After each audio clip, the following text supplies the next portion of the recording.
முருகனை ஏன் தமிழ் கடவுள்னு நம்ம சொல்றோம்?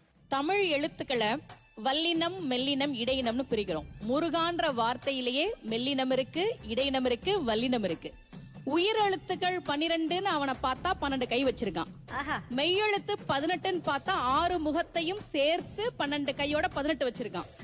ஆயுத எழுத்து 1ன்னு பார்த்தா வேலாயுதமும் கையில வச்சிருக்கான். ஒரு மொழிக்கு இலக்கணம், இலக்கியம் 2 முக்கியம். இதுக்கு ஆபத்து வந்தப்போ ஓடி வந்தவன் முருகன்.